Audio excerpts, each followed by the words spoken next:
A title appears: Vision Forward Association. Jackie Borchert, Program Director. So many people, we hear from them, I didn't even know that was possible. I didn't even know an individual with vision loss could do this, or if they could, how they could do it. So often it's a matter of finding out what are their goals, what are they looking to accomplish. A title appears: Back to Life. And then the title, Chapter 1, Back to Work. Gail sits in a small office. I remember going to this particular place to get more eyeglasses because I'm thinking, ooh, my vision kind of blurry. She looked at me and she did all the tests and she told me, I have no glasses that can help you. I had to take a friend to work. All of a sudden the right eye went white. You have to go through laser surgery to kill some of the blood vessels that are behind your eye to keep the pressure down. I don't see very well or even at all out the right eye. Vision problem came up. I didn't think there was a place for me. And I tell them all the time, it's not the big things you do for me, it's the little things that help out a lot. And Vision Forward have helped me out a lot. Also have strong ties with the Department of Vocational Rehab, and that is an agency that looks to help individuals with disabilities either find work, maintain their current job, or get retrained for new employment. Gail serves drinks and interacts with people at an adult daycare center she volunteers and at. So I come in every day from 10 to 2:30, and I am the activity assistant for the adult daycare. I thank God for Vision Forward.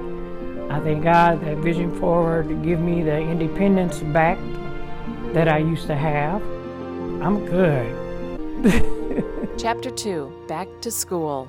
A man sits outside a university classroom with a sky dog. I'm Mitch.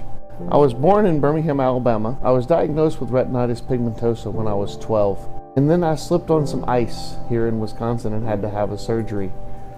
During that surgery, I had a complication and lost 75% of the poor RP vision that I had. I turned from a very visual world to a very non-visual world all at one time. After a long year of rehabilitation from that surgery, I went into school in the University of Wisconsin-Milwaukee, taking classes to study psychology. I have an interest in helping blind and visually impaired people reach the level of acceptance that I've reached with my vision loss and be able to succeed independently. I was depending on people to, prepare my meals and pick out my clothes and do all kinds of things that I knew I could do myself if I just learned how. There was a lot more training that I needed, and that's when I got in touch with Vision Forward.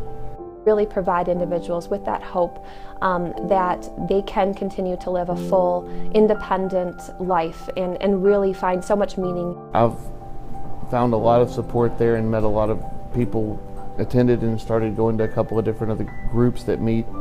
That's really valuable to be around people that are in your situation. And nobody really understands the experience you're talking about better than somebody else that has gone through it. Chapter 3, Back to the World. My name is Rachel. Losing your vision can be very depressing. And it was very depressing to me. There were several years I stayed home. You don't really get to talk to other people because you isolate yourself. And basically I'm really tired of isolating myself, and I feel that there's more out there for me. Jackie Borchert. The thing for individuals to realize is that they are not alone, that there are so many other individuals who are dealing with similar challenges, and that Vision Forward is a wonderful place to come. I came to Vision Forward via my DVR counselor. When I got here, I thought, oh my goodness, why did I wait? What I've seen here so far has just brought hope to my life. I'm just looking forward all around to being educated by people who are understanding.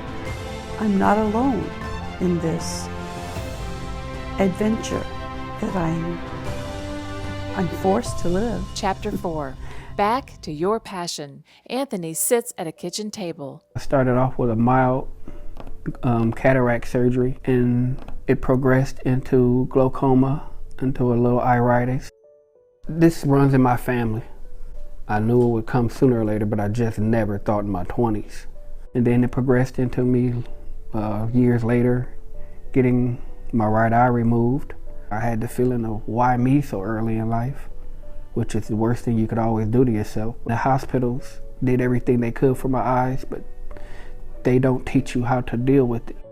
Things that was very simple, you could no longer just do yourself. You'll just find yourself asking a lot more questions and a lot more help, which is something I'm not used to doing. I was a very independent person. I don't like asking or needing people, but it gets to a point where you just have to. I knew it was time for me to stop running and get the help I needed. I took a lot of group therapies. I took home therapy, took a lot of courses here, met a lot of nice people here to help me deal with what I'm going through. And one of the things I love to do was cook. Apron on and It smiling. meant a lot just to be able to get back in there. It's more therapeutic than anything for me. And Rose taught me a couple of different ways of how to He chops a mushroom maneuver myself in the kitchen and keep myself safe, and and pours a drink. gave me a bunch of great items to use. I'm back on the stove, and I'm happy being back on the stove. I'm very proud of myself. I can't stand not doing anything now that I'm ready to do everything.